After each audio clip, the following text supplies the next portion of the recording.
So I painted my baby. And if I send shots, all your head's down, your hands smoking good. That ain't no motherfucking 22. In the water, smoking like a rasta. Oh no, that's that 223. Cause niggas want the drama right till we have to pop out. Hit them with that motherfucking na. Trey Songz gone for the summer. Nigga, and I'm dumping. Send a couple shots, know he runner. Keep a K loaded, call it blocker. My little baby chopper. And if I need to, sweep your block up. The modern day, you gotta add the mafia. We here to fuck the block up. Forgot our sons, yeah, you know they got us. All I need is moolah, do you know I gotta slide up? Hop out, do a fucking pop out. Niggas talking reckless, so we had to bring the your pop out. He crying for your mama. And you the type of motherfucker, tell it front your honor. And get your mans locked up and get his ass turned out. If I see a pussy nigga, then I gotta turn his lights out. What's your name? What is going on, YouTube? It is your favorite pistol packing rapper, MDMA Sosa, aka Socially the Pistol Geek, and we are back with another video for you guys. So a lot of females view my videos, you know, my aunts, my cousins, and even some people that I don't know, you know what I mean? So with that being said, I figured that it might be the right time to talk about top 6 9 Glock pistols for females. Of course, these are based on my personal opinion, so of course you feel free to buy what you want to. This is just based on what my wife carries, what I've known other females carry, and what I see that have less recoil and are very manageable. So with that being said, let's get into the list. Coming in at number 6, we got the Ruger Max 9, man. Short, stout, ready to get the job done. Now, it either comes in a regular version that has a U-dot rear sight and a fiber optic front sight. Then it has a pro version that has night sights, comes with 12 round magazines, and that is gonna run you around $458. That comes without the thumb safety and everything. If you guys don't like thumb safeties, you're gonna be able to get that guy. And then if you really want to take it there, they even have a pro model that comes with a crimson trace red dot already installed. So yes, it's optic ready out of the box and a 0 from the factory. If you are going to get a smaller frame, like a micro or even a subcompact of some kind, just make sure you do the training. Make sure you can actually get a good purchase on that gun. Make sure you can grab it.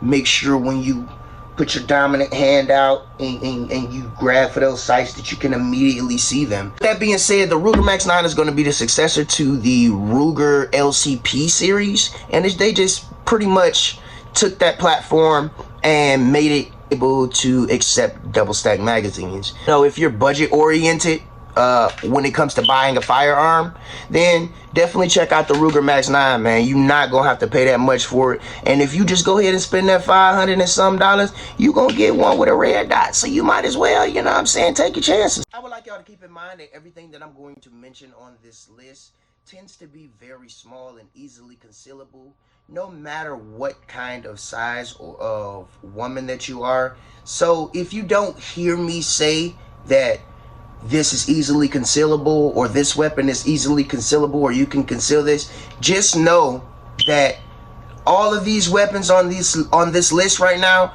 are of a smaller frame. So with that being said, of course they're going to be easily concealable because they're going to disappear on your body. Smaller frame, easier concealability. Number 5 is going to be the Taurus G2C, G3C, or G3.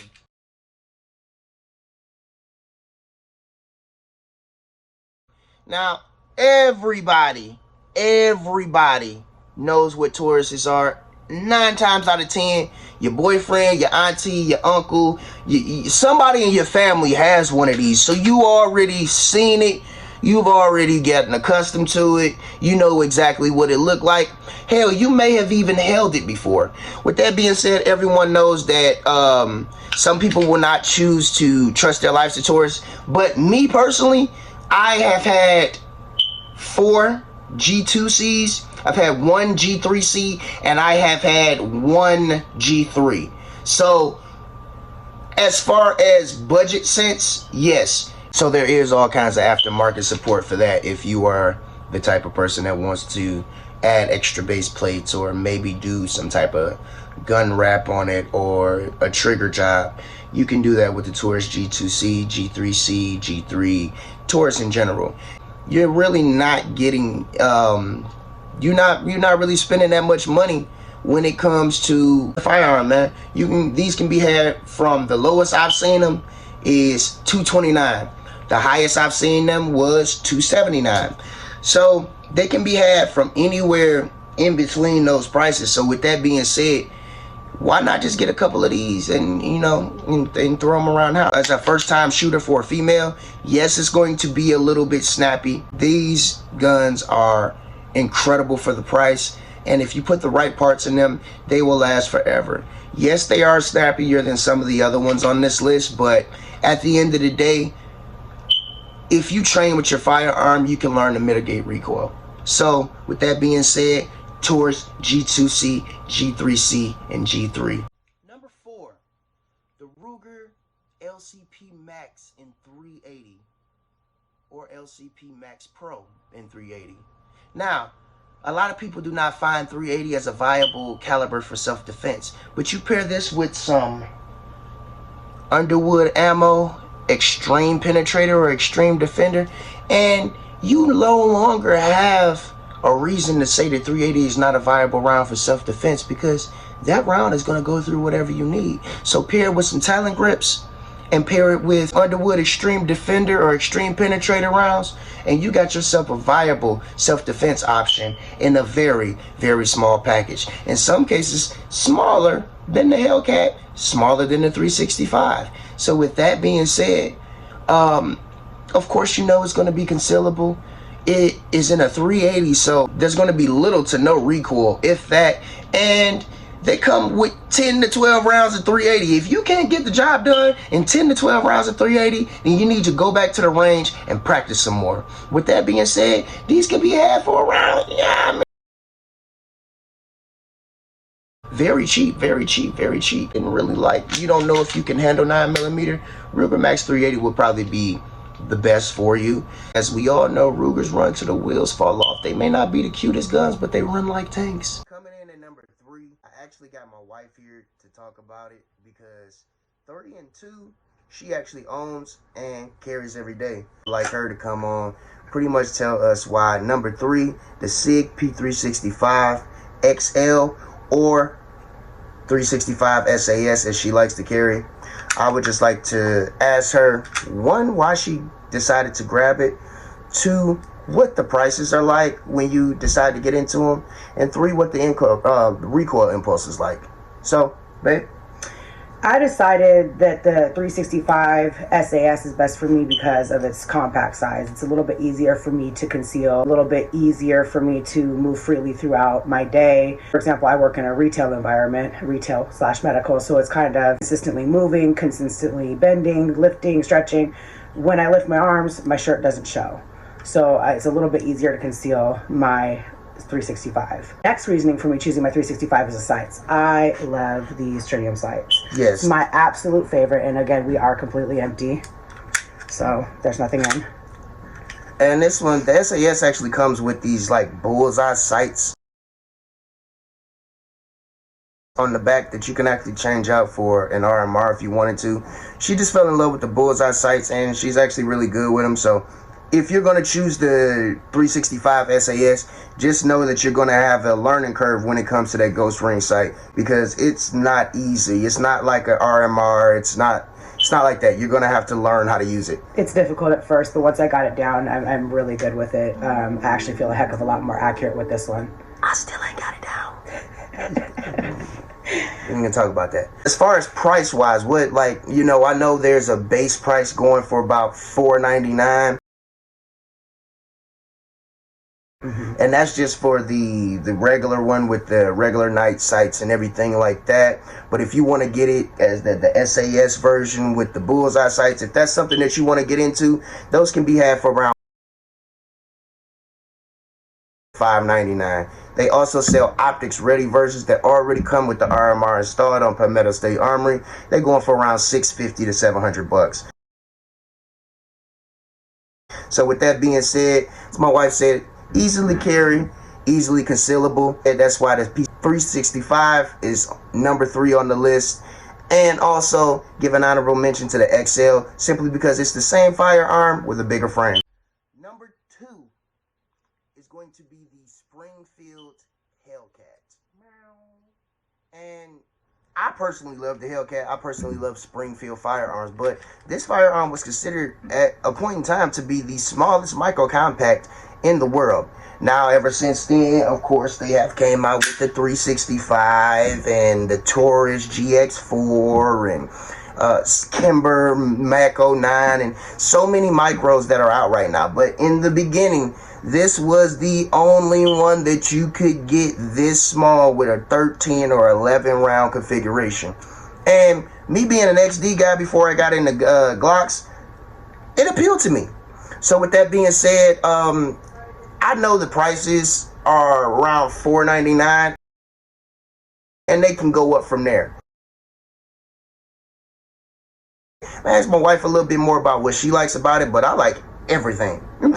I feel the same way about my Hellcat. This is actually my favorite EDC. Reason being is it's not only is it light, it's compact, so this one actually conceals really well for me. The sights, even though I only have night sights in the front, it's easy to pick up because of the U-shaped and the yellow insert up and there. The yellow insert up here. So it makes it a lot easier for me to catch these sights. I didn't have to practice with my Hellcat like I did my SAS. I actually was an immediate draw and straight on point. The recoil on this, I have no problem with that. I have a really bad shoulder. So for me, when I'm shooting, it really is important that I am using what is not going to cause me pain in the long run.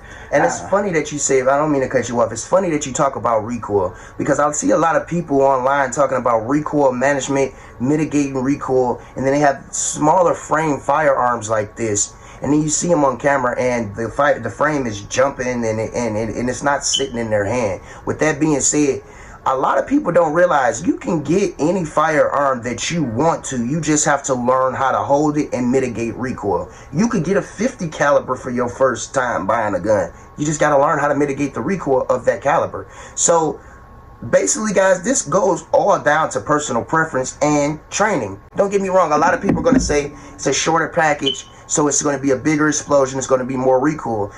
Honestly, in this package, it's not. But it could be just because of the fact that we shoot guns a lot. And that could be a lot of the reason why I don't have a lot of issue with the recoil on this one. I did notice that my SAS is a little bit more snappier. Yeah.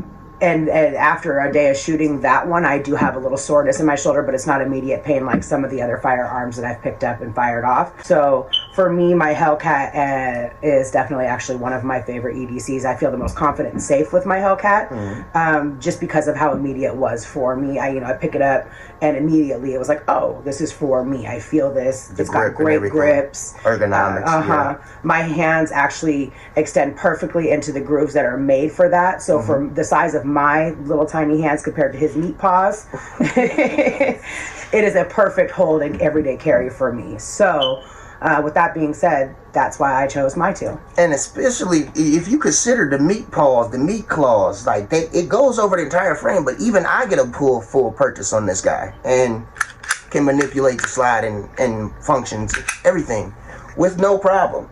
So with that being said, if you're looking to get into one and this is going to be your first, I highly recommend either Springfield XD, Springfield XDM, Springfield Compact, or a Hellcat, mainly because they have the easiest interface for a new shooter to learn.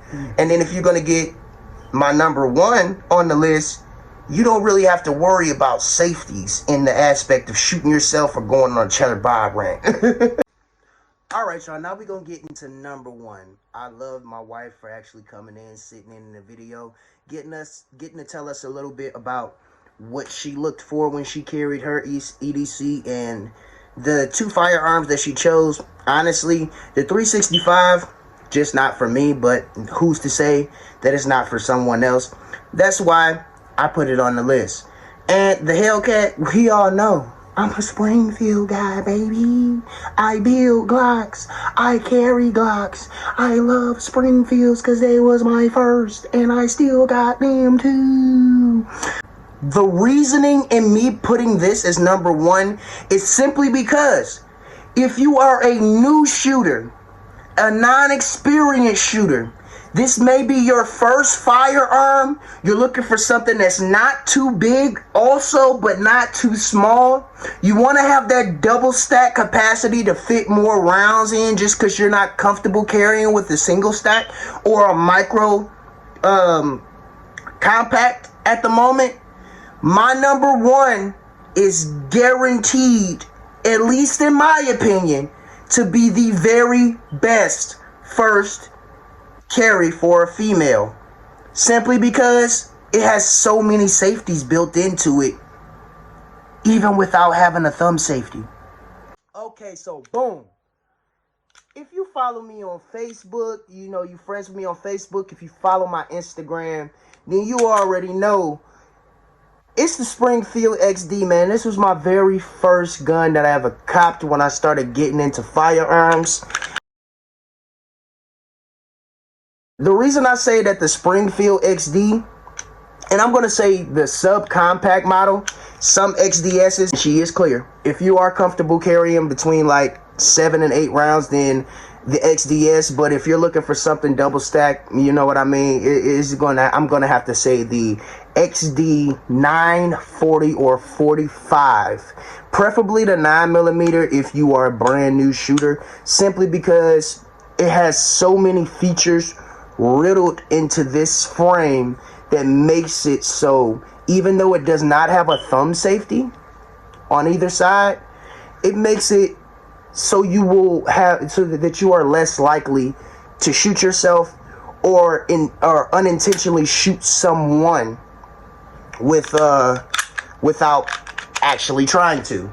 So a couple of safeties that are built into this thing, man. One, it has a loaded chamber indicator right here. So if you don't know what a loaded chamber indicator is, it's when you have a round in the chamber. I'm not actually going to put the round in the chamber. I'm just going to show it for the camera. When you put the round inside this chamber and you lock it, lock the slide forward, this button right here is actually going to pop up to let you know that you have a round in the chamber. 1. 2. You have a striker indicator back here that you can visibly touch when you may have it holstered. And that is going to show you that your striker is, in fact, engaged for you to be able to fire the bullet that is in the chamber. That is also another safety of this firearm. Another safety, the trigger safety. You can do this all day long. That trigger is not going to go off. You don't have to depress the blade.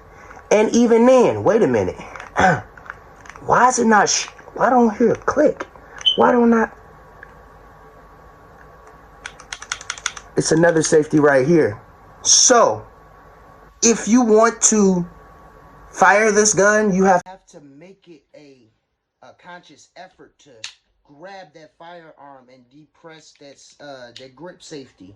You know what I mean? You have to make a conscious effort to make sure your trigger finger, your booger hook, is actually in the web on the trigger bar for you to be able to fire that shot off. And the reason this is number one, I know some people are going to say this spot could have went to the Smith & Wesson SD9 VE or the SD40 VE.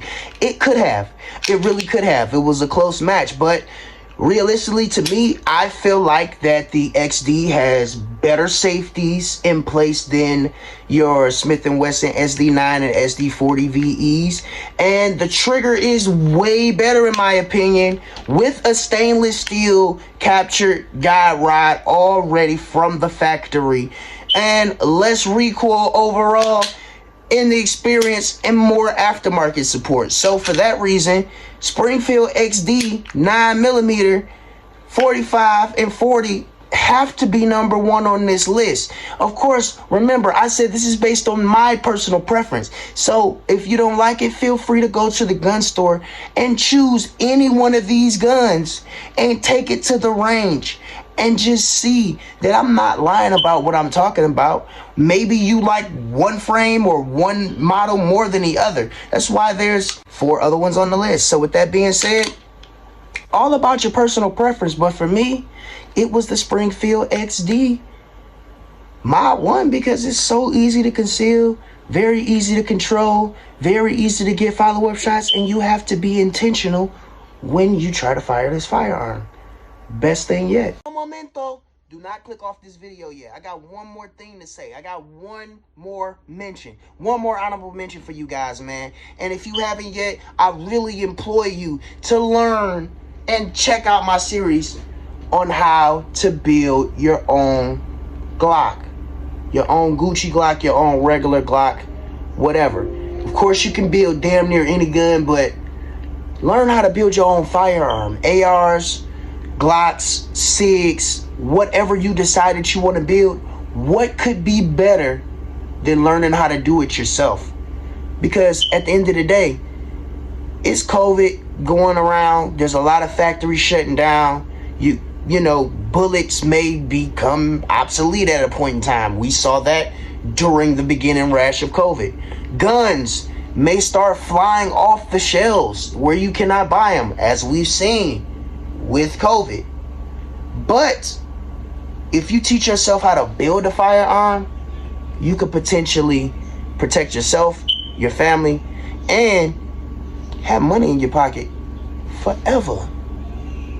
So if you like this video, man, I need you to go ahead and drop a like, share, sub to the channel, turn on those post notifications, and you already know I love you. Family first, amendment second.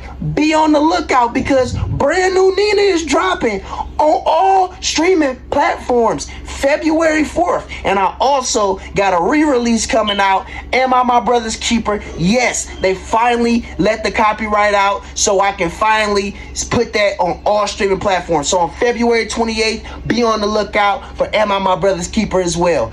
Get out of here. And if I send shots, all your head's done, your hands smoking good. That ain't no motherfucking 22.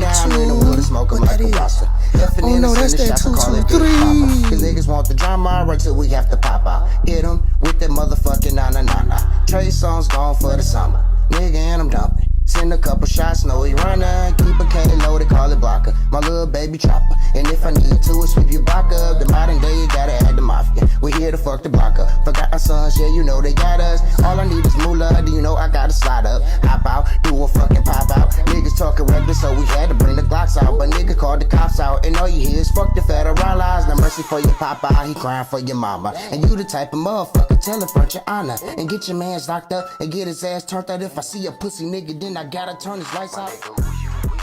What's your name?